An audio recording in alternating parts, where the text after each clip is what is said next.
नमस्कार, मैं डॉक्टर राकेश पाठक। दोस्तों, इस वक्त पूरी दुनिया में अजीब तरह की उथल पुथल मची हुई है।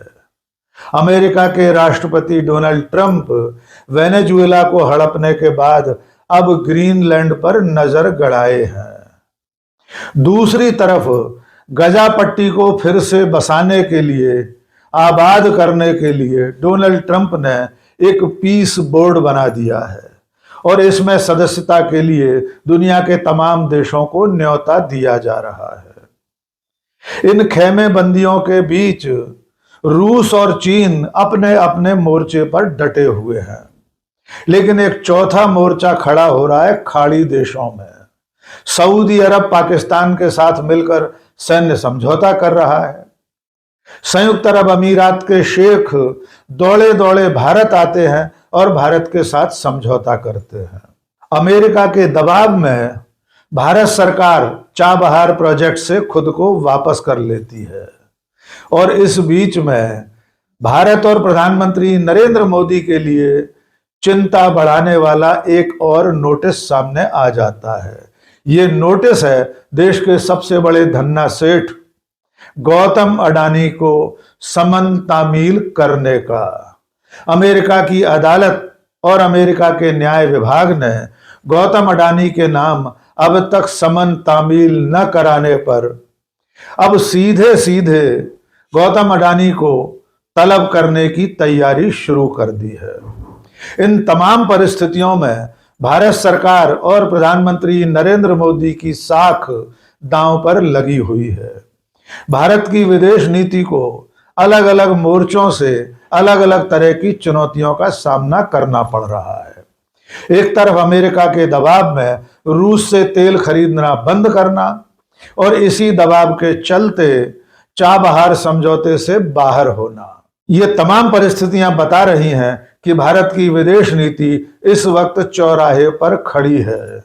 मैं इधर जाऊं या उधर जाऊं, बड़ी मुश्किल में हूं, मैं किधर जाऊं। ऐसा हाल हो गया है हमारे प्रधानमंत्री नरेंद्र मोदी का, भारत सरकार का और विदेश मंत्रालय का। इन तमाम परिस्थितियों में भारत के सामने आने वाले दिनों में जो सबसे बड़ी चुनौती है वो अमेरिका के दबाव से निपटने की है। क्या भारत सरकार डोनाल्ड ट्रंप के उस प्रस्ताव को मानेगी जिसमें भारत को गजा पीस प्लान में शामिल होने का न्योता दिया गया है, क्योंकि इसकी सदस्यता की जो फीस है वो बहुत भारी भरकम है। और भारत ने क्या अमेरिका के सामने घुटने टेक दिए हैं? क्या उसकी मर्जी से रूस से तेल खरीदना बंद करना, चाबहार प्रोजेक्ट से बाहर होना और अब गजा पीस प्लान में शामिल होने का दबाव, इन तमाम परिस्थितियों का सामना हमारी सरकार और प्रधानमंत्री कैसे करेंगे? इन सवालों की पड़ताल के लिए आइए हम बात करते हैं देश के जाने माने पत्रकार डॉक्टर प्रकाश के रे से। स्वागत है डॉक्टर प्रकाश के रे जी। जी सर, आप देख रहे हैं इस वक्त दुनिया में अच्छी खासी उथल पुथल मची हुई है और इस उथल पुथल के बीच सबसे बड़ी चुनौती भारत सरकार और नरेंद्र मोदी को दिखाई दे रही है। एक तरफ डोनाल्ड ट्रंप कह रहे हैं कि हमारे गजा पीस प्रोजेक्ट में, पीस प्लान में शामिल हुई है, उसकी फीस भी बहुत भारी भरकम है। दूसरी तरफ हमारे आसपास घेराबंदी भी चल रही है। सऊदी अरब ने पाकिस्तान के साथ सैन्य समझौता कर लिया है। हमारे यहाँ संयुक्त अरब अमीरात के शेख आए हुए थे, उनसे समझौता हमने किया है। और इस बीच में जो ज्यादा बड़ी चिंता की बात है वो है अमेरिका के न्याय विभाग और वहां की अदालत का एक समन जो तामील नहीं करा पा रहे। नरेंद्र मोदी और उनकी सरकार, उनका गृह मंत्रालय ढूंढ नहीं पा रहे कि गौतम अडानी कहाँ रहते हैं। हो सकता है वे धारावी की किसी झुग्गी बस्ती में रहते हो या अहमदाबाद की किसी झोंपड़पट्टी में, इसलिए उनका पता नहीं मिल पा रहा है। तो अब अमेरिका ने यह कहा है कि रहने दीजिए, आपके बस में नहीं है, हम ढूंढ लेंगे, हम गौतम अडानी को समन अपना सर्व करा लेंगे, हम उनको मेल से भेजेंगे या जो भी तरीका अपनाएंगे। तो इस मुद्दे से हम बात शुरू करते हैं। क्या ये हमारी सरकार के लिए चिंता का सबब नहीं है? और क्या वजह है कि प्रधानमंत्री नरेंद्र मोदी या उनकी सरकार गौतम अडानी को बचाने के लिए इतना क्यों कर रही है? क्या ऐसा क्या है आखिर? जैसा आपने कहा कि वो धारावी में हो सकते हैं तो, या अहमदाबाद में, लेकिन मुझे लगता है कि धारावी की झुग्गियों में होने का की उम्मीद ज़्यादा है, क्योंकि आपको पता ही है कि जी। धारावी प्रोजेक्ट उनको मिला हुआ है, तो हो सकता है कि वो वहाँ पे काम-वाम कुछ देख रहा हो। बिल्कुल प्रोजेक्ट, जी, जी। तो देखिए, इसमें 2 बातें हैं कि हम लोग इस चीज़ को छोड़ दें कि वो केस जो है उनके ऊपर, वो कितना गंभीर है क्या या है? नहीं। बिल्कुल। अ, ट्रम्प एडमिनिस्ट्रेशन इस बात को बखूबी जानता है, जैसे कि दुनिया जानती है कि अदानी ग्रुप और उनके जो प्रोमोटर्स हैं, वो हमारी सरकार के और प्राइम मिनिस्टर के कितने करीबी हैं। करीब है। तो यहाँ पे 2 चीज़ें हैं। एक, जैसे कि आपको याद होगा कुछ साल पहले कनाडा और अमेरिका और चीन के बीच में जब काफ़ी तना-तनी बढ़ गई थी जी। बिज़नेस को, कारोबारों को लेके, तो हुआवे के मालिक की बेटी को कनाडा में गिरफ्तार करवाया था अमेरिका ने, और उनको कुछ समय उनको पकड़ के रखा था, हाउस अरेस्ट करके रखा था, और फिर कुछ टेबल के नीचे क्या हुआ, नहीं हुआ, क्या दोनों पक्षों में जी। समझौता हुआ, फिर उनको छोड़ा गया। तो कई बार 2 2 सरकारें, 4 सरकारें इस तरीके के मुद्दों को भी अपना हथियार या अपना ढाल बनाती हैं। तो जैसे कि आपको याद होगा कि डॉक्टर मनमोहन सिंह के टाइम में हमारे एक डिप्लोमेट को जासूस कह के और अमेरिका में गिरफ्तार करने की और देवयानी तमाम खोब्रागड़े, जी। हाँ, तो मुझे लगता है कि ट्रम्प एडमिनिस्ट्रेशन जिस तरीके से बहुत सारी और चीज़ों के साथ, जैसे टैरिफ हो गया, बयानबाज़ी रोज़-रोज़ की, इन जी। सब के साथ-साथ वो बहुत संभव है कि अडानी मामले को भी एक प्रेशर पॉइंट बनाए वो। प्रेशर, बहुत सही बात। और इंटरेस्टिंग चीज़ है कि अभी रात में, मतलब हमारे यहाँ जब रात थी, तो अमेरिका के ट्रेजरी सेक्रेटरी ने ये कहा है कि जी। 25% का जो दंड हमने लगाया था, अतिरिक्त 25% का जो शुल्क लगाया था, ये इसकी वजह से भारत ने रूस का तेल खरीदना बंद कर दिया है। बंद कर दो। तो अब मैं ये कल्पना कर सकता हूँ कि हम लोग इस 25% को हटाने के लिए मतलब उसके लिए एक रास्ता खुल सकता है। उन्होंने ऐसी बिल्कुल। उम्मीद जाहिर। तो अगर इसको किसी तरीके का संकेत माना जाए, हालाँकि आपको भी पता है कि ट्रम्प और ट्रम्प एडमिनिस्ट्रेशन के किस बयान को कितना देर तक, कि कितने घंटे तक आप उसको मतलब विश्वास करें उस पर। भरोसा करें। तो मैं समझता हूँ कि ये एक भारत सरकार, अब देखिए भारत सरकार यहाँ पे 2 तरीके से यहाँ पे असमंजस की स्थिति में पड़ सकती है। जी। एक, कि अगर मान लीजिए कि डिप्लोमैटिक रास्ते से अगर इस सम्मान को दिया जाए, जैसे कि मान लीजिए कि अमेरिकी राजदूत हमारे विदेश मंत्रालय को वो दें, तो अब आप उसको रिजेक्ट नहीं कर सकते, और आप उसको एक्सेप्ट करेंगे तो भी एक बहुत अजीब सी चीज होगी कि मतलब एक बिल्कुल। कॉरपोरेशन है, कुछ लोग हैं और उनके ऊपर किसी दूसरे देश में कुछ शिकायतें हैं, तो भारत सरकार को उसका समन लेना पड़ रहा है। तो एक तो ये परसेप्शन। प्रकाश जी, हम्म। पहले अमेरिका का न्याय विभाग भारत के कानून मंत्रालय को भेज चुका है कि ये गौतम अडानी और उनके भतीजे और उनके ये सहयोगी हमारे यहाँ वांछित हैं, हमें उनकी तलाश है, तो कृपया इस संबंध को तामील करा दें। भारत सरकार को पहले दे चुका है अमेरिका। अब वो ये एग्जैक्टली। कह रहा है कि हम तो अब सीधे कर देंगे, किसी दिन उठाना ले जाएगा अडानी को, वेनेजुएला के राष्ट्रपति को उठा सकते हैं।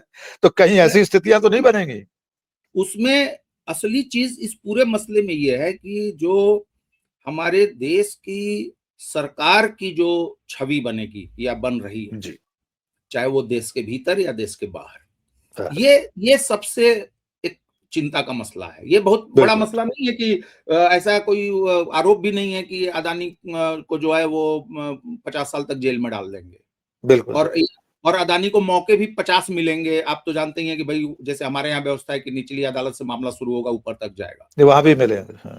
तो मैं नहीं समझता हूँ कि वो चीजें ज्यादा मतलब रखती हैं। मतलब ये रखता है कि भारत सरकार का रवैया क्या होगा, क्योंकि देखिए बहुत सारे मसले पे हमारी सरकार चुप रहती है, कोई स्पष्टीकरण नहीं देना है, नहीं, देश की बिल्कुल। जनता के साथ संवाद नहीं करना है, विपक्षी दलों के साथ संवाद नहीं करना है। जैसे कि ट्रेड डील में आपको पता ही नहीं चल रहा है कि हो क्या रहा है एक्चुअली। हो क्या रहा है। और अमेरिका और बता रहा है आधी रात को कि तेल खरीदना भारत ने बंद कर दिया। ये बंद बात कर भारत दिया। सरकार खुद क्यों नहीं बता रही कि हमने रूस से तेल खरीदना बंद कर दिया है? और इसका आप जितने देर तक किसी चीज को अगर आप इग्नोर करते रहेंगे या सोचते रहेंगे कि ये डाई डाउन हो जाएगा अपने आप में, तो ऐसा हर बार नहीं होता, हर मामले में नहीं होता। तो बिल्कुल मेरी चिंता यह है कि भारत सरकार की छवि और भारत सरकार की यह चुप्पी, ये दो चीजें मेरे लिए ज्यादा चिंता की बात है। डॉक्टर साहब, इसमें मैं जोड़ना ये चाह रहा हूं कि डोनाल्ड ट्रंप ने शायद अब 71 बार कह दिया, 71वीं बार कह दिया सीज फायर मैंने कराया। तो क्या आपको नहीं लगता कि नरेंद्र मोदी ने या भारत सरकार ने डोनाल्ड ट्रंप के सामने बिल्कुल घुटने टेक दिए हैं? जैसे आप चुप्पी कह रहे हैं, कोई मुद्दा अपने आप खत्म नहीं हो रहा है। आपको लग रहा था कि डोनाल्ड ट्रंप 10-20 बार कहकर चुप हो जाएंगे, लेकिन वे तो चुप होने का नाम नहीं ले रहे। तो क्या एक बार भारत सरकार, प्रधानमंत्री नहीं कह सकते कि सीज फायर नहीं कराया?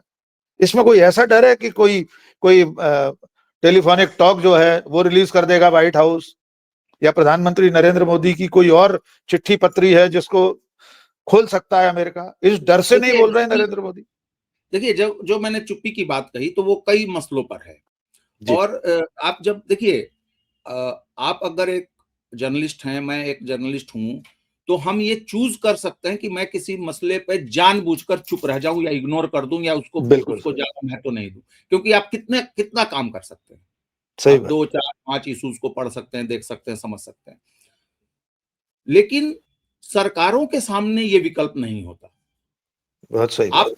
आप अनिर्णय की स्थिति में, सरकार अगर आप हैं, तो आप अनिर्णय की स्थिति में बहुत देर तक नहीं रह सकते हैं। आपको गलत, सही, अच्छा, बुरा निर्णय लेना ही पड़ेगा। स्टैंड तो लेना पड़ेगा, स्टैंड लेना पड़ेगा। स्टैंड लेना पड़ेगा, भले उसके नुकसान हो, चाहे कल को बिल्कुल पता चले कि नहीं हमने गलत स्टैंड ले लिया था, तो करेक्टिव मेजर्स भी आप ले सकते हैं कि भाई तो पीछे आगे पीछे अदालतें अपना फैसला बदलती हैं, तो इसमें कौन सी बिल्कुल। बड़ी, संविधान में संशोधन हो जाते हैं, तो इसमें कौन सी बड़ी बात है कि सरकार ने कोई पॉलिसी स्टेटमेंट दिया या पॉलिसी डिसीजन लिया, बिल्कुल सही बात। कोई पता चला कि इसके फायदे नहीं मिल रहे हैं, ये उल्टा पड़ रहा है, तो चलो भाई बदल देते हैं, कुछ और करते हैं। तो लेकिन आप अनिर्णय लिम्बो में नहीं रह सकते। ये विकल्प सरकार के पास नहीं है, ये विकल्प सेना के पास नहीं है, ये विकल्प न्यायालय के पास नहीं है। बिल्कुल ठीक बात। ये सुविधा जो है पुलिस को, प्रशासन को नहीं है, बिल्कुल क्योंकि ये आपकी जिम्मेदारी है। नाव जो व्यक्ति, पायलट अगर हवाई जहाज चला रहा है, नाविक जो है नाव खे रहा है, तो वो आप और हम बदहवासी में हो सकता है कि बीच में ही कूद जाए और डूब के मर जाए, लेकिन पायलट के सामने ये विकल्प नहीं हो सकता। पायलट को लास्ट लक्ष्य तक ये कोशिश करनी है कि मैं जहाज को उतार लूं सुरक्षित, या कम से कम नुकसान के साथ उतार लूं। बिल्कुल सही बात। और अगर मैं एक आदमी को भी बचा सकता हूं तो वो भी एक उपलब्धि हो सकती है। तो अच्छा डॉक्टर साहब। जी। यहाँ स्टोरी ये है कि ट्रेड डील पे बात नहीं हो पा रही है। ये आपने भारत पाकिस्तान वाली बात कही, हालांकि इसमें एक पेच है कि देखिए, कभी भी इस तरीके के दो देश लड़ते हैं तो आमतौर पे बड़ी ताकतें या क्षेत्रीय ताकतें जो हैं आपस में बातचीत करती हैं। फिर करते कुछ हैं। ऐसे देश होते हैं जिनके संबंध दोनों देशों से ठीक ठाक होते हैं, जैसे यहाँ पे है कि अमेरिका है, चीन है और कुछ अरब के देश हैं। और उस समय अगर आपको याद होगा तो उपराष्ट्रपति, अमेरिका के उपराष्ट्रपति ने और उनके जो विदेश सचिव हैं, उन दोनों ने ट्वीट भी लगातार किया था कि हमने बात की है, किया हम था। दोनों बात कर रहे हैं। तो हमारे पास ये डायरेक्टली कहने का नहीं है कि भाई इनके कहने पे हम रुके थे। तो मैं समझता हूं कि वहां पे सरकार थोड़ा सा ये है, लेकिन अगेन मैं उसको ये कह रहा हूं कि आप अमेरिकी सरकार को डायरेक्ट या इनडायरेक्ट मैसेजिंग तो कर ही सकते थे, भाई ये मैसेजिंग तो क्या कर, क्या ये हो रहा है, व्हाट इज दिस। मैसेजिंग की बजाय उल्टा हो रहा है डॉक्टर साहब। चाबहार में लेकिन से हम बाहर आ गए, उसके पीछे भी यही माना जा रहा है कि अमेरिका की धमकी है कि आप ईरान के साथ कोई काम नहीं कर सकते। हमारे तो 120 बिलियन मिलियन डॉलर डूब गए उसमें। तो देखिए, चाबहार से बाहर। जी। उसमें भारत सरकार ने जो निर्णय लिया है, और पहले ट्रंप एडमिनिस्ट्रेशन में भी ये निर्णय लिया था, और पहले पहले भी पहले वाला निर्णय तो अजीब सा है। उसमें क्या हुआ था कि चाबहार को एग्जेम्प्ट किया था ट्रंप ने पहली बार, था किया। लेकिन बहुत सारी कंपनियां जो इन्वॉल्व होती हैं डायरेक्टली इनडायरेक्टली प्रोजेक्ट में, तो वो डर गई कि कहीं हमारे दूसरे इंटरेस्ट पर जो है असर नहीं पड़ सकता, तो वो पीछे हट गए लोग। तो वो बंद हुआ, फिर इन्होंने कोशिश की, फिर 10 साल का लीज एग्रीमेंट हुआ जो बहुत बढ़िया था। बिल्कुल। लेकिन अभी उस पे अमेरिकी सरकार से बात करना, एग्जम्पशन लेना, ये सारी चीजें करने के बजाय बजाय सीधा सरकार ने अपना ऑब्लिगेशन पूरा किया कि $125 मिलियन देने हैं, और कह दिया कि भाई आप तब तक इसको जैसे खर्चा करना है, जहां करना है आप करते रहिए। तो मुझे लगता है कि भारत सरकार ने टाइम बाई करने की कोशिश की है कि कल को ट्रंप नहीं, एडमिनिस्ट्रेशन या लेकिन अप्रैल तक, डॉक्टर साहब अप्रैल तक का समय था वो जो एग्जैक्टली एग्जम्पशन था हमारे प्रोजेक्ट के लिए। तो ट्रंप प्रशासन ने अप्रैल 2026 तक की मोहलत दी थी, हम तो जनवरी में ही बैक ट्रैक हो गए, देखिए तो सर, घुटने टेक दिए। मैं हमेशा से ये कहता रहा हूं कि हमारे देश में जो हमारा डिप्लोमेटिक कोर है, हमारे कूटनीतिक हैं, बहुत सारे एकेडमिक लोग हैं जो सरकारों को सलाह देते हैं, या मीडिया के थ्रू या अपने किताबों लेखों के थ्रू जो है एक जनमत तैयार करते हैं, एक माहौल बनाते हैं। और हमारे देश में पार्टियां, दोनों तरफ की सत्ता और विपक्ष की पार्टियों में बिल्कुल ऐसे लोग हैं, ऐसे समूह हैं जो बहुत ही ज्यादा अमेरिका परस्त हैं, यूरोप परस्त हैं। बिल्कुल। और उसकी बहुत बड़ी वजह जो है वो है उनके अपने पर्सनल फायदे, अपने बच्चों की पढ़ाई लिखाई, इंटरेस्ट। नौकरी, अपने इंटरेस्ट हैं।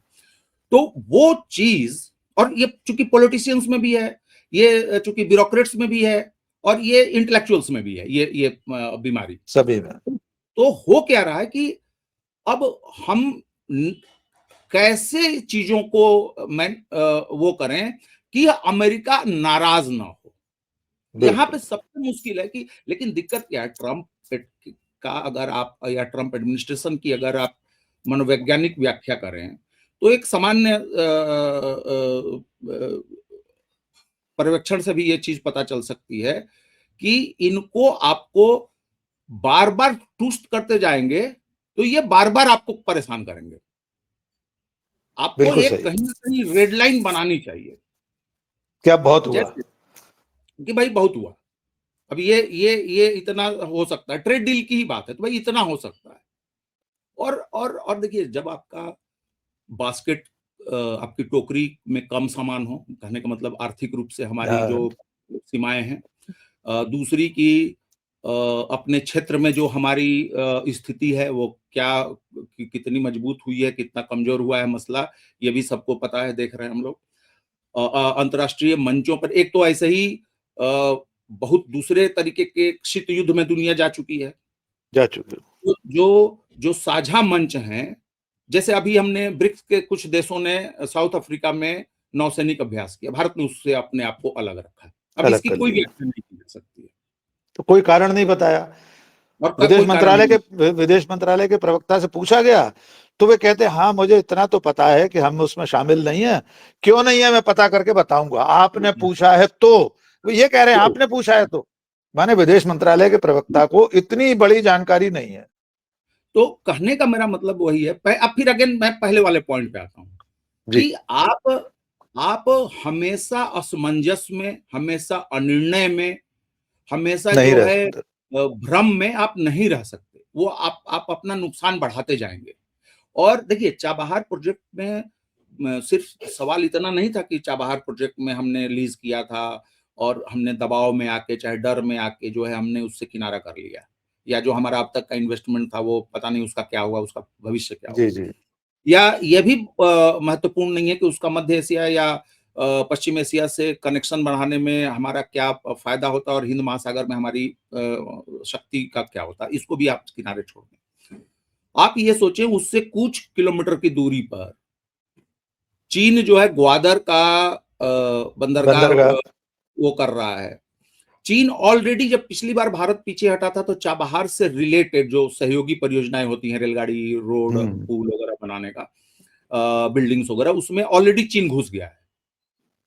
तो अब सोचिए कि हिंद महासागर में, हमारे दक्षिण एशिया के पास, हमारा वेस्ट एशिया में टच करने के पॉइंट के पास, हमारा मध्य एशिया में टच करने के पॉइंट्स के पास, अगर दो कोई रास्ता विशाल नहीं। बंदरगाह है, अगर चीन के पास आ जाएं तो आप क्या कितना हिंद बड़ा खतरा है। महासागर क्या करेंगे? अच्छा, बाय द वे, हिंद महासागर में भारत, अमेरिका, यूरोप या बहुत सारे तमाम देश दुनिया के ऑलरेडी चीन से बहुत पीछे हैं, क्योंकि अगर आपका 2 जहाज जा रहा है तो उसका 200 जहाज जा रहा है। हाँ, बिल्कुल सही बात। तो चाहे साउथ चाइना सी हो, चाहे पनामा कैनाल हो, चाहे स्वेज कैनाल हो, चाहे लाल सागर हो, बहुत चाहे आगे जी। मलक्का हो, या चाहे कैस्पियन सागर वाला हो, चाहे आपका हुर्मुज वाला हो, ये यूएई और ईरान भी वाला जी। हो, और फिर इधर आप आ जाए, या अफ्रीका के आप जिबूती वगैरह देख लें, या आप और नीचे चले जाए केप टाउन साउथ अफ्रीका। तो ये सब जगहों में अगर दूसरों के 100 जहाज जा रहे हैं तो चीन के 5000 जहाज जा रहे हैं, क्योंकि वो 40% 50% सप्लाई रूट को डायरेक्टली इनडायरेक्टली आज के डेट में कंट्रोल कर रहा है। तो डॉक्टर साहब हमको ये नहीं सोचना चाहिए कि फॉर टाइमिंग क्या नुकसान है, हमको ये देखना चाहिए कि 50 साल के बाद क्या नुकसान है, 100 साल के बाद क्या। तो डॉक्टर साहब ये मान लिया जाए कि डोनाल्ड ट्रंप को खुश करने के लिए हमारी विदेश नीति ने घुटने टेक दिए हैं, यानी प्रधानमंत्री नरेंद्र मोदी प्रतिकार भी नहीं कर रहे हैं, भारत सरकार कोई प्रतिकार नहीं कर रही है। मैं आपकी बात से सहमति जताते हुए मैं सिर्फ उसमें एक संशोधन करना चाहूंगा, जो आपने खुश करने की बात कही जी। मुझे लगता है कि ज्यादा सही यह कहना होगा कि ये मेरा शब्द, डॉक्टर साहब, ये मेरा शब्द नहीं है, ये तो डोनाल्ड ट्रंप ने खुद कहा है कि प्रधानमंत्री मुझे खुश करना चाहते हैं। हाँ, लेकिन ये उनका शब्द है, लेकिन मैं कह रहा हूँ कि हमारी ओर से जो हो रहा है वो ये कोशिश हो रही है कि तुष्ट करने के साथ साथ उनको और उनकी नाराजगी मोल न ली जाए, मतलब बहुत सही। आप इतना ज्यादा डिफेंसिव खेल रहे हैं कि रन स्कोर बोर्ड जो है वो हिल ही नहीं रहा है। हिल ही नहीं रहा, ठीक बात। डॉक्टर साहब अब थोड़ा सा विकेट गिरेगा कि नहीं गिरेगा, इसकी भी गारंटी नहीं है कि वो अगला कब बाउंसर मार देगा आपको, इसकी कोई गारंटी नहीं है। आपके इतने रक्षात्मक खेलने के बावजूद डोनाल्ड ट्रंप रुकने को तैयार नहीं है। अब थोड़ा सा हमारे आसपास जो हो रहा है, खाड़ी देशों में जो हो रहा है, एक नाटो बन रहा है दूसरा खाड़ी देशों में से, पाकिस्तान की अलग एक लामबंदी चल रही है, यूएई की एक शेख अभी अचानक बिना किसी पूर्व निर्धारित कार्यक्रम के लिए आए, 2.5-3 घंटे रुके। इस सब के पीछे क्या है? क्या हम कोई ऐसा कोना, कोई खंबा ढूंढ रहे हैं कि इसको पकड़ लो तो आने वाले झंझावात से थोड़ा सा बच जाएंगे? देखिए, पश्चिम एशिया में आप पिछले कुछ दिनों का हिसाब किताब अगर लगाएं या इस महीने का हिसाब लगाएं जी, मैं ईरान प्रोटेस्ट को भी उसमें जोड़ रहा हूं, लेकिन अगर हम पिछले 10-15 दिन का भी हिसाब देखें तो मध्य एशिया में और नॉर्थ अफ्रीका में 3 लोगों के लिए बहुत बहुत संतोषजनक ये 10 दिन रहे हैं जी। एक है तुर्की के राष्ट्रपति एर्दोगान, और दूसरे हैं सीरिया के स्वयंभू राष्ट्रपति अल जुलानी, और तीसरे हैं सऊदी अरब के क्राउन प्रिंस बिल्कुल और प्राइम मिनिस्टर मोहम्मद बिन सलमान। जी।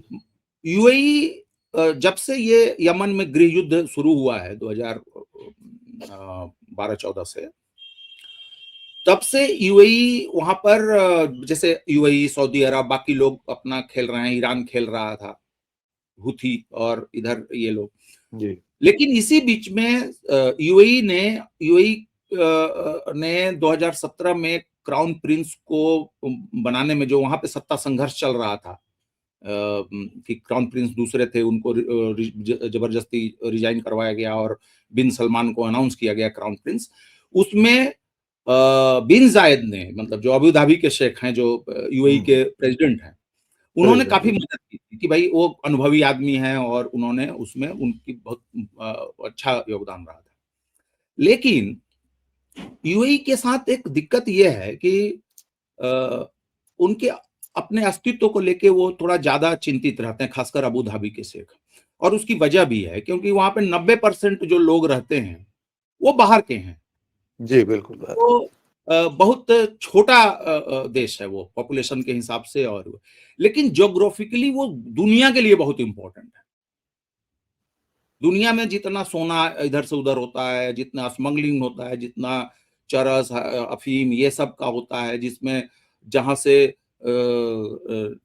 वैधानिक रूप से नियमानुसार जो भी व्यापार होता है, री एक्सपोर्टिंग होती है, उसका बहुत बड़ा हब है शारजा, अबू धाबी और ये सारे।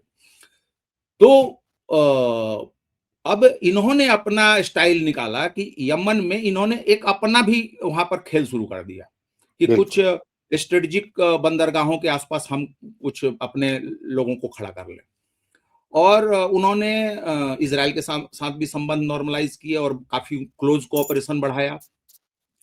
और सूडान में, लेकिन इसमें डॉक्टर साहब हम भारत ही लौटना चाह रहे हैं। Exactly, अचानक हमारे पास जी। हाँ, मैं इसलिए ये बैकग्राउंड दे रहा हूं ताकि ये थोड़ा समझने में आसानी हो हमें कि आखिर 2 घंटे के लिए अबू धाबी के शेख को भारत अचानक से क्यों आना पड़ा। ठीक बात। तो सूडान में भी जो है यूएई सऊदी अरब के इंटरेस्ट के खिलाफ वहां पे लगा हुआ जी। मोहम्मद बिन सलमान ने साफ साफ बोला, ना सिर्फ यूएई सपोर्टेड लोगों पर हमले किए और उनके कार्गो पे, जहाजों पे, बल्कि साफ साफ बोला कि 24 घंटे के अंदर अबू धाबी अपना बोरिया बिस्तर समेट ले यमन से। और अबू धाबी ने कहा कि हम कर रहे हैं। उसके बाद बिन सलमान ने पाकिस्तान को कहा, पाकिस्तान का एक जहाज है जिसको कि बहुत देश इंटरेस्ट दिखा रहे हैं, फाइटर लड़ाकू विमान है जो चीन के सहयोग से उसने डेवलप किया बना है जी। तो उसने कहा कि $1.5 अरब मैं दूंगा, जो उनका $2 अरब का उधारी है जो भी है, तो उसमें एडजस्ट करेंगे। आप जो है सूडान की आर्मी को ये दीजिए, फाइटर जेट दीजिए। और उन्होंने उसी समय अनाउंस कर दिया, जो पीछे से भी बात चली आ रही थी, कि सऊदी अरब और पाकिस्तान जो है डिफेंस पैक्ट करेंगे, जिसको आपने नेटो, मिनी नेटो की संज्ञा दी। और बाद में ये खबर भी आई कि तुर्की भी उसमें शामिल होना चाहता है, शामिल हो गया, होना चाहता भी नहीं हुआ है। और तुर्की और सीरिया ने मिलके, अमेरिका ने कहा कि तुम लोग हमारी मदद करो कुर्दों से ईरान के खिलाफ, उन्होंने कहा कि हम नहीं करेंगे। उन्होंने अपना हाथ खींच लिया और कुर्दों का सफाया हो रहा है। और बहुत सारे इस्लामिक स्टेट के लोगों को उन्होंने जमा किया है इराक के बॉर्डर पे। अब आजकल में आपको खबरें आने लगेंगी वहां झड़पें। तो ये जो चल रहा था, ये अबू धाबी के लिए बहुत बड़ा सेटबैक था। और अबू धाबी, संयुक्त अरब अमीरात तो कई सारे शेखों से बना हुआ है। तो वो लोग भी खुश नहीं है इनसे बहुत ज्यादा, बिन जायद से। तो बिन जायद ने एक माहौल बनाने के लिए कोशिश करी, भारत का दौरा किया कि भाई हम, मेरे अच्छे मित्र भी हैं और भारत के साथ हमारा एक सिक्योरिटी अलायंस भी है, स्ट्रेटेजिक अलायंस है, तो हम एक सिक्योरिटी अलायंस की बात कर देते हैं। तो जो मतलब मैं इधर उधर से सुना हूं, मेरे पास कुछ सबूत नहीं है, कि वो आए और उन्होंने कहा कि हम लोग एक डिफेंस एग्रीमेंट को अनाउंस करते हैं। अब ये इंडियन एस्टेब्लिशमेंट को मतलब चौंकाने वाली बात होगी कि भाई ऐसे थोड़ी होता है, कुछ बात करेंगे क्या है। और उस इलाके में जाएगा, और उस इलाके में जो हमारे पार्टनर्स हैं, जैसे इंक्लूडिंग सऊदी अरब, तो हम थोड़ा उनसे भी बात करने की कोशिश करेंगे, समझने की कोशिश करेंगे। हम और दूसरे जो हमारे मित्र देश हैं उनसे हम थोड़ी सी राय सलाह करेंगे कि क्या है, नहीं है। और हम ऐसा कुछ नहीं करना चाहेंगे कि किसी को उस क्षेत्र में या कहीं दिक्कत हो, इससे असहज महसूस करे। तो और 2 घंटे में तो ये चीजें हो भी नहीं सकती हैं। बिल्कुल सही। तो शेख की भी इज्जत बनी रहे, इसलिए जो आपने अपने शुरुआत में कहा कि रक्षा समझौते की घोषणा हुई है, तो नहीं, रक्षा समझौते के मंसूबे की घोषणा हुई। मंसूबे की घोषणा, जी बिल्कुल करेक्शन सही है। इंटेंट घोषणा हुई है, और वो इंटेंट में कोई तारीख नहीं लिखी गई है, मतलब वो टाइम बाउंड नहीं है। कब होगा क्या होगा कुछ नहीं पता, कब होगा क्या होगा वो आगे की। अच्छा, जिस तरीके से चीजें पूरा मतलब बदल रहा है माहौल, मौसम, तो आप देख ही रहे हैं कि मॉस्को में 150 साल में सबसे ज्यादा बर्फ पड़ रही है, तो अमेरिका में जो है सर्द हवाएं चल रही हैं। हमारे यहाँ आपने देखा कि बर्फ नहीं गिर रही है, कल बहुत सारा बर्फ गिर गया। तो दुनिया का मौसम बदल रहा है। तो ये कहानी है ये शेख के आने की। और डॉक्टर साहब, मैं गजा पे आना चाह रहा हूँ। डोनाल्ड ट्रंप क्या संयुक्त राष्ट्र संघ को पूरी तरह से दरकिनार करके एक अलग कोई संस्था जैसी बनाना चाहते हैं? नंबर 2, हमें भी न्योता दिया है उन्होंने, शायद उसकी फीस $1 बिलियन है मेंबरशिप के लिए। तो क्या भारत सरकार, जी 3 साल की मेमोरी की फीस जो है $1 अरब। 3 साल की। तो क्या हमारे लिए उसमें शामिल होना जरूरी है या रहेगा बेहतर, या भारत को इस पूरे पचड़े से दूर रहना चाहिए? अभी भारत सरकार ने कोई फैसला किया नहीं है, और ट्रंप के इस न्योते को कितने देशों ने अब तक स्वीकार किया? थोड़ा सा इस प्रोजेक्ट के बारे में हमारे दर्शकों की जिज्ञासा को शांत कर दीजिए। देखिए, ये बोर्ड ऑफ पीस नाम से जो ये संस्था बनी है, जी। ये संस्था एग्जैक्टली उन्हीं इरादों पर बनी है जो जैरेड कुशनर, जो ट्रंप के दामाद हैं, जो ट्रंप के बोलने से पहले कि गाजा को हम रिवियरा बनाएंगे और सुंदर जगह बनाएंगे, कहने से कई साल पहले कह कुशनर चुके ये हैं वो। आइडिया दे चुके हैं। बिल्कुल। तो जब कुशनर उस रात 2 रात पहले जब प्रेजेंट कर रहे थे तो वही बातें थी, और वो जो प्रस्ताव हैं और जो इजराइल का इरादा है, ये दोनों एक दूसरे से मेल खाते हैं। एक कि गाजा को आप छोटे-छोटे पॉकेट्स में बांट दें और बीच में ग्रीन कॉरिडोर बना दें, ताकि कभी भी इजरायली मिलिट्री जो है मूव करे, एक्शन करे और ये करे। और आप आगे का सी फ्रंट जो है वो पूरी तरीके से उसको आप एक रियल एस्टेट में बदल दें, तो गाजा के लोगों के लिए समुद्र का एक्सेस बंद, और बाय डिफॉल्ट जो समुद्र में जो तेल और गैस का रिजर्व है, जो आइडियली उस पर भी फिलिस्तीनियों कब्जा हो जाएगा। तो उस पर भी कब्जा हो जाएगा। और आप पीछे जो इजराइल से लगा हुआ इलाका है, आप उसको भी खाली करा देंगे और दोनों तरफ से कॉरिडोर भी बना देंगे। तो बीच बीच में भी आपने बांट दिया, ये कर दिया, और जैसे ही आप उसको एक रियल एस्टेट प्रॉपर्टी में बदल देंगे उस लैंड को, तो बाय डिफॉल्ट जैसे कहीं भी इस तरीके का होता है तो एक जेंट्रिफिकेशन होता है सोसाइटी का। सोसाइटी कई वर्गों में विभाजित होती है। तो होगा क्या कि ऑलरेडी वो वेस्ट बैंक में कहीं कहीं है कि एक ऐसा फिलिस्तीनी एलीट पैदा होगा जो कि है ऑलरेडी, जो भ्रष्ट होगा, उसके पक्ष में होगा, जो कोलेबोरेटर होगा, ये लोग वहां पे फ्लोरिश करेंगे, और बाकी जो गाजा के लोग हैं, बहुत सारे लोग, एक बड़ी संख्या, वो अपनी ही जमीन से महरूम हो जाएगी, महरूम हो जाएगी। बिल्कुल। और वो या तो रेंट पे लोग रहेंगे, और नहीं तो जैसे दुनिया की बहुत बड़ी आबादी कहीं और भटकेंगे। हाँ सपने जी। देखती है कि हम बोरा ढो के जो है घर मकान कर लेंगे और अच्छा भविष्य बना लेंगे अपने बच्चों का, तो वो सिचुएशन आ जाएगी।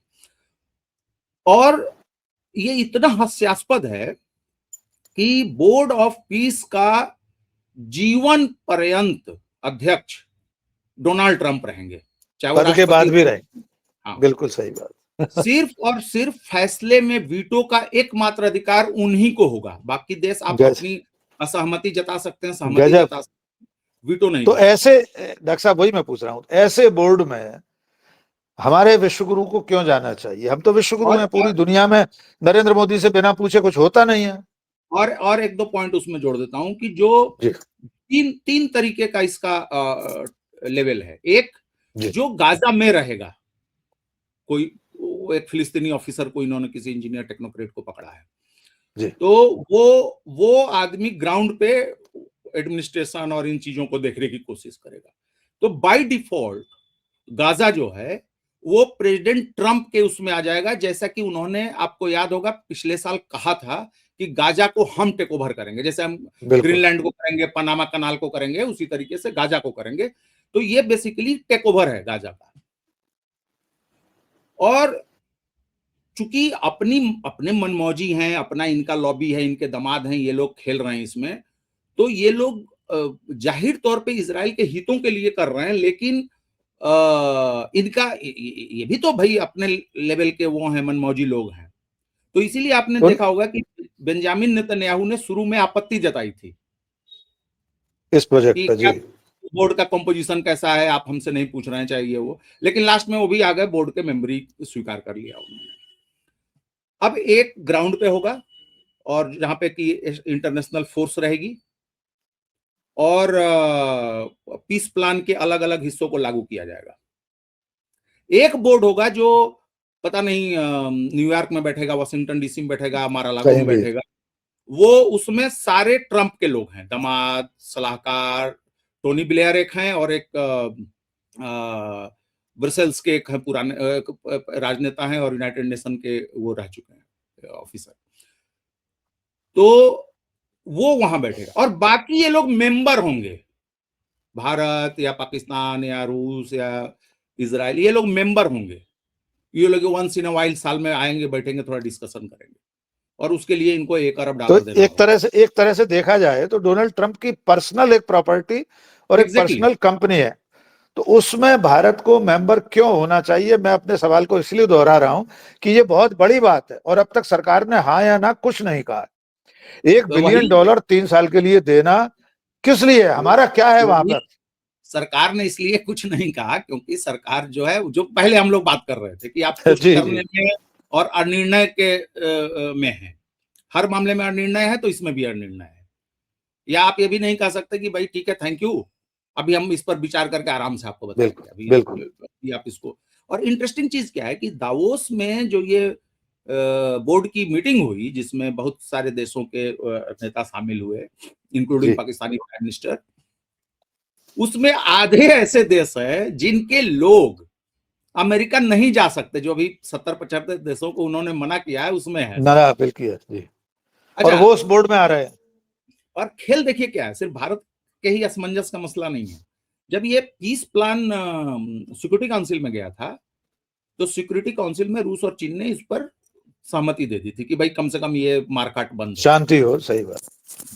अब देखिए अलग अलग ताकतें जो हैं, जो चीजों के साथ खेल सकती हैं या खेलने की क्षमता रखती हैं या खेलने की इच्छा रखती हैं, वो कैसे खेल रही हैं जरा देखिए। रूस के राष्ट्रपति ने कहा कि थैंक यू, इनविटेशन अच्छा है आपका, हम इस पर इसके तमाम डिटेल्स पर बातचीत कर रहे हैं, समझ रहे हैं इसको, फिर हम जवाब देंगे। और रही बात $1 अरब की, तो आपने जो रूस का पैसा अमेरिका में जब्त किया हुआ है उसमें से निकाल दो, निकाल दीजिए। अब देख रहे हैं ना खेला, अब पुतिन ने गेंद जो है उनके पाले में डाल दी और चीन ने तो कैटेगोरिकली कह दिया है कि हम अभी मतलब इस पर हम फैसला नहीं लेंगे, हम नहीं आएंगे। इंटरेस्टिंग चीज इसमें क्या होगी सर कि आप देखिएगा कि पूरी की पूरी कोशिश ये होगी कि ये इंटरनेशनल फोर्स जो होगी ये एक सिक्योरिटी कंपनी की तरह काम करेगी और गाजा रिवर फ्रंट को इजरायली सेटलरों और धनी यूरोपीय और धनी अमेरिकियों के लिए वहां पर विला रिजॉर्ट वगैरह बनाया जाएगा, कसिनो खोले जाएंगे, नाच घर खोले जाएंगे, सिक्योरिटी गार्ड जैसा काम करेंगे ये सिक्योरिटी गार्ड होंगे। ये अलग जैसे अलग यूएन पीस कीपिंग फोर्स होते हैं। मैं कोसोवो गया हूँ सिविल वॉर के समय, यूएन वहां पर चल रहा था, उनमें United Nations mission in Kosovo. तो ये जो गजा में इंटरनेशनल फोर्स रहेगी, एक तरह से कहा जाए तो चौकीदार जैसे प्राइवेट सिक्योरिटी एजेंसी जो होती है उस रूप में काम करेंगे। तो इसमें भारत को होना चाहिए या नहीं? एक लाइन में मुझे आपसे उत्तर चाहिए। और ये लोग, क्योंकि गाजा का पुनर्निर्माण करने के लिए आपको ट्रिलियंस ऑफ डॉलर्स की जरूरत होगी, बिल्कुल पड़ेगी। और ये एक दिन की बात नहीं कि आपने बिल्डिंगें खड़ी कर दी, ये कर दिया, पूरा का वर्षों लगेगा उस सोसाइटी को फिर से रीजनरेट करना। उसको आप चाहते हैं कि हिंसा ना हो, मारकाट ना हो, उसका माइंडसेट बनाना पड़ेगा, तो बहुत कुछ उसमें मुश्किल होगा और वो billions and billions of dollars जो है वो जुटा पाना अमेरिका के बस में तो कम से कम नहीं है। नहीं। तो अब मामला यही होगा कि ये एक पर्सनल प्रॉपर्टी के रूप में इसको डेवलप किया जाएगा और फिर चीजों को अपने आप चलने दिया जाएगा कि देखते हैं कि क्या होता है। क्या तो भारत को अभी नहीं जाना चाहिए उसमें? देखिए, United nation peace keeping force में भारत का शानदार रिकॉर्ड रहा पार्टिसिपेट करने का। हाँ, हमने बिल्कुल बहुत जगह गए दी हैं, बहुत नेहरू के समय से। हाँ, और इनफैक्ट स्वतंत्रता के बाद जो पहली हमारी मिलिट्री की पोस्टिंग है वो गाजा में है, यूनाइटेड नेशन के अंदर। बिल्कुल। तो एक तो उस लिगेसी को हमें खराब नहीं करना चाहिए, पहली चीज। दूसरी चीज कि जैसे कि एक प्रोफेशनल आर्मी होती है, उसका एक अपना जलवा होता है, उसकी एक अपनी हैसियत होती है, उसका अपना सम्मान होता है। उसी तरीके से United nation peace keeping force का भी अपना एक लेवल है, वो भी एक उसी लेवल। तो मैं समझता हूं कि एक वो भी हमारी जो लिगेसी है कि हमारे लोगों ने ब्लू कैप के नीचे ब्लू कैप पहन के जो शहादतें दी हैं या लड़ाइयाँ लड़ी हैं, शांति स्थापित की है, तो उस विरासत को हमको तो दो यहाँ पर चीजें होंगी। एक तो गाजा से जुड़ रहा है, नेहरू गए भी थे, पंडित नेहरू, और हो आपको गया। याद होगा कि पंडित नेहरू आए, उसके बाद उन्होंने भाषण दिया बेरूत में, बेरूत यूनिवर्सिटी में शायद, और फिर आए, रास्ते में उन्होंने किसी पत्रकार को या दिल्ली में किसी को नहीं बताया, पार्लियामेंट सेशन में थी, तो पार्लियामेंट में पहुंचे और वहां पर उन्होंने पार्लियामेंट में ये बात डिस्क्लोज किया कि इजरायली लड़ाकू जहाजों ने हमारे जहाज को हड़काने की कोशिश की, डराने की कोशिश की थी। बहुत बड़ी घटना थी वो, जी। बड़ी घटना थी। तो मैं समझता हूं कि हमें इस तरीके के फालतू झंझटों में नहीं पड़ना चाहिए। हमारी अपनी मुश्किलें भी कम नहीं है, तो हमें वो चीज नहीं करनी चाहिए, क्योंकि अल्टीमेटली एक डिजास्टर साबित होने वाला है। बिल्कुल सच बात। तो डॉक्टर साहब सवाल एक ये नहीं है आखिरी सवाल, जी। एक लाइन इसमें और मैं जोड़ दूं बिल्कुल। कि सवाल ये नहीं है कि इससे अरब के नेता क्या कहेंगे नहीं कहेंगे, वो तो खुद शामिल हो रहे हैं उसमें, बिल्कुल हो रहा या दुनिया में और दूसरे नेता जो शामिल हो रहे हैं या होंगे। सवाल ये है कि फलस्तीन के लोग भारत को कैसे देखते हैं, अरब के लोग भारत को कैसे देखते हैं, ईरानियंस भारत को कैसे देखते हैं, दुनिया के बाकी लोगों की नजर में भारत की क्या छवि रही है। क्या चलिए। तो मैं समझता हूं कि हमारा स्टेक इतना बड़ा है कि हमें दांव पे इस जगह दांव पे नहीं लगाना चाहिए। साख को अपने दांव पर। आखिरी सवाल डॉक्टर साहब, ईरान का आपने उल्लेख किया, मैं उसी पर आना चाह रहा था। आज सुबह आपने शायद कोई ट्वीट भी किया है कि ईरान से पहले इराक पर हलचल पड़ गई है कुछ। अमेरिका और ईरान की इस तनातनी में जो खाड़ी के देश हैं जहां अमेरिका के सैन्य अड्डे हैं, उसको लेकर भी कई तरह की बातें आ रही हैं। यूरोप के तमाम देशों ने भी कह दिया है कि भैया उठा लो अपने सैनिक अड्डे, अगर आप इस तरह से करेंगे तो। डोनाल्ड ट्रंप से कहा है। तो आने वाले दिनों में क्या ईरान का संकट बढ़ने वाला है, या ये बहुत दिनों चलेगा नहीं, थोड़े दिन की हलचल है और खत्म हो जाने वाला है? बहुत संक्षेप में आपसे उत्तर से। नहीं, खत्म तो नहीं होगा, क्योंकि ये तो 45-47 साल से चला आ रहा मसला है, तो खत्म जी। तो नहीं होना है। और अरब वर्ल्ड में, पश्चिम एशिया में जो अशांति का दौर, युद्धों का दौर, गृह युद्धों का जो दौर रहा है लंबा कई दशकों से, तो बिल्कुल। उसके पीछे एक बहुत बड़ा एजेंडा है और बहुत सारी चीजें हैं। तो वो जब तक फुलफिल नहीं होगा, तब जब तक ईरान डिस्टर्ब नहीं होगा, तब तक ईरान के साथ ऐसे ही चलेगा। चलता है। बिल्कुल। अभी स्थिति यह है कि जैसा मैंने बताया कि सीरिया में कुर्दों का दमन हुआ है और कुर्दिश फोर्सेस का, और उनके कब्जे से भी हजारों इस्लामिक स्टेट के आतंकियों को छुड़ाया गया, लड़ाकों को छुड़ाया गया है। सुनने वाले अपने अपने हिसाब से डिक्शनरी कर लेंगे कि टेररिस्ट कहा जाए या लड़ाके कहा जाए। हाँ, क्या कर, सही बात। और उसमें भी बहुत सारे विदेशी हैं, अलग अलग देशों के लोग हैं, और जो अलसरा जो राष्ट्रपति बने हैं, जो इनकी अपनी उनका अपना जो संगठन है, उसमें भी बाहर के लोग हैं। इन लोगों को अब लगाया जा रहा है इराक बॉर्डर पे।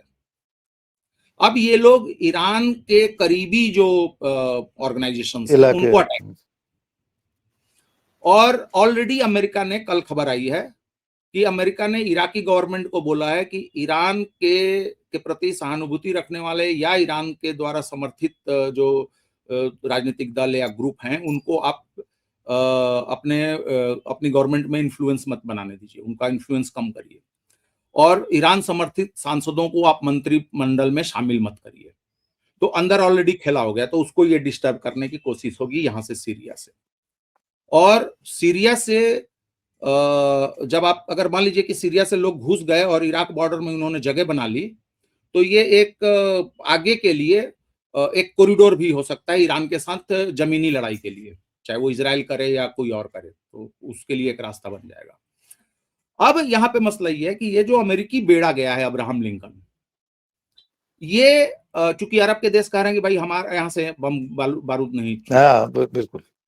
तो जैसे ही ईरान कोशिश करेगा कि वो इराक में मदद करने के लिए कोशिश करे, तो इन जहाजों से उन पर अटैक होगा। ये फर्स्ट पार्ट मैं बता रहा हूं आपको। और उसमें अरब वर्ल्ड भी कह सकता है कि भाई देखो भाई, इसमें हमारा कोई लेना देना नहीं, हमारे अड्डे से नहीं, हमारे अड्डे से नहीं हुआ, तो आप हमारे ऊपर हमला मत करिए। बिल्कुल। और इसके बदले में अरब के देश कहेंगे कि ईरान भी हमारे वायु सीमा का इस्तेमाल नहीं करेगा इजराइल या अमेरिकी इंटरेस्ट पर हमला करने के लिए। बिल्कुल। तो ईरान फंस जाएगा वहां पे। और ऑलरेडी आपने न्यूज पढ़ लिया होगा, इसराइल में इसराइल, अबू धाबी, सऊदी अरब, उस एरिया में जाने वाले तमाम जो एयरलाइंस हैं, प्राइवेट एयरलाइंस, यूरोपीय अमेरिकन एयरलाइंस जो है, इन्होंने अपनी सर्विस जो है कैंसिल कर दी है, हाँ बिल्कुल, क्योंकि उनको डर है कि कभी भी मामला जो है फ्लेयर अप लड़ाई हो सकती है। तो और ये देखिए, ये सवाल ये नहीं कि अभी अरब वर्ल्ड क्यों नहीं चाहता, क्योंकि अभी अरब वर्ल्ड तैयार नहीं है, क्योंकि ऑलरेडी वो झेल चुका है बहुत सारी चीजें, जी, Iraq, Syria, Libya, Sudan, Yemen. तो वो अभी ये फिगर आउट कर रहे हैं कि ईरान में भी जब इस गड़बड़ा जाएगा मसला तो क्या हो सकता है। क्या हो तो सकता है। वो तैयार नहीं है। लेकिन उस इलाके में तमाम जो देश हैं वो अंदर अंदर बहुत गदगद फील कर रहे हैं कि हिजबुल्लाह का काम तमाम हुआ, हमास कमजोर हो गया, हम्म, और हुथियों को भी थोड़ा सा चोट पड़ी, और अब ये इराक में थोड़ा सा ये पॉपुलर मूवमेंट वाले बचे हुए हैं, क्योंकि इराक की बड़ी पॉपुलेशन तो शिया है ना, तो उसको भी वो करना, कंट्रोल करना है। और इसका जो एक साइड वाले कुछ फायदे हैं वो ये हैं, जैसे वेनेजुएला में हुआ, इराक में जो तेल इंफ्रास्ट्रक्चर है वो चाइना ने डेवलप किया है। ये 20 साल ये लड़ रहे थे, इन्होंने कुछ नहीं किया अमेरिकन ने। और चाइना वहां से सबसे ज्यादा तेल भी खरीदता है, लेता है, मतलब इराक का सबसे बड़ा इंपोर्टर चाइना है तेल का, और ऑलरेडी वहां चाइनीज फैसिलिटीज हैं। तो जब आप वहां पर डिस्टरबेंस पैदा करेंगे तो चाइनीज इंटरेस्ट को नुकसान होगा, तो होगा, ये सही। थोड़ी फायदा मिल गया। ईरान डिस्टर्ब होगा तो जो उस इलाके में बचा खुचा रशियन इन्फ्लुएंस है वो डिस्टर्ब होगा, और ईरान कमजोर होगा तो थोड़ा मोड़ा जो फिलिस्तीनियन रेजिस्टेंस को हेल्प मिलती है वो नहीं मिलेगी। तो वो नहीं आप एक मिलेगी। साथ, तो बहुत सारी चीजें हो जाएंगी, हुथी खत्म हो सकते हैं, या बहुत हाशिए पे जा सकते हैं, कमजोर हो सकते हैं। दुनिया को आप डिसआर्म कर सकते हैं, पॉपुलर मूवमेंट को आप डिसआर्म कर सकते हैं, और फिर सबको थोड़ा थोड़ा थोड़ा थोड़ा केक का हिस्सा मिल जाएगा, एंजॉय। बिल्कुल ठीक। ये मेन दुनिया प्लॉट है, प्लॉट है। बिल्कुल बिल्कुल, अमेरिका मैं सर जैसे देश। जी। एक लास्ट चीज इसमें ये जोड़ना चाहता हूँ कि इंटरनेशनल पॉलिटिक्स जो होती है या डिप्लोमेसी जो होती है वो इडियोलॉजी से नहीं चलती, वो जियोग्राफी से निर्धारित होती है। जैसे आपके और देश में लेफ्ट राइट सेंटर किसी की भी सरकार आ जाए तो आपका वही मसला रहेगा पाकिस्तान के साथ, आपका वही बिल्कुल मसले कोई आ रहेंगे, जाए। या श्रीलंका को वैसे ही आपको साधना होगा, नेपाल को वैसे ही आपको साथ में रखना होगा। तो एक तो ये, दूसरा जो बड़ी ताकतें होती हैं या जो रीजनल ताकतें होती हैं वो अपने नेशनल इंटरेस्ट से गाइडेड होती हैं, बिल्कुल, अपने स्वार्थ उनके।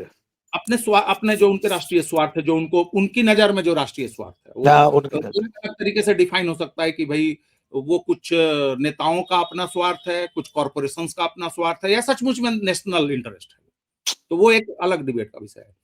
लेकिन वो अपने उन इंटरेस्ट के लिए वो अपने दोस्तों और अपने सहयोगियों की कुर्बानी देने या उनसे हाथ खींचने में भी वो हिचकते नहीं, जैसा कि अभी नहीं, कुर्दों के साथ अमेरिका ने कर दिया अभी। बिल्कुल सही। तो यही चीज हम होता हुआ अभी देख रहे हैं। धन्यवाद डॉक्टर साहब, आने वाले दिनों में दुनिया पर हमारी नजर बनी रहेगी, और दुनिया में जो कुछ चल रहा है उस उथल पुथल में भारत सरकार, प्रधानमंत्री नरेंद्र मोदी, हमारी विदेश नीति, हमारी रक्षा नीति, ये सब भी साख पर है, इनकी साख दांव पर लगी हुई है। डॉक्टर रे का मानना यह है कि भारत सरकार को असमंजस से निकलकर, इस ढुलमुल नीति से निकलकर कोई स्टैंड लेना चाहिए, वरना अब तक जो कुछ हो रहा है उससे ऐसा लगता है कि हमने डोनाल्ड ट्रंप की दादागिरी के सामने घुटने टेक दिए हैं, और वे आगे और हमारे ऊपर दादागिरी न करें, इससे रोकने के लिए हमारी सरकार लगी रहती है। धन्यवाद डॉक्टर साहब, इस लंबी बातचीत के लिए। हमारे दर्शकों को निश्चित तौर पर दुनिया की बहुत सारी नई जानकारियां मिली होंगी। अगली बार फिर आपसे बात करेंगे।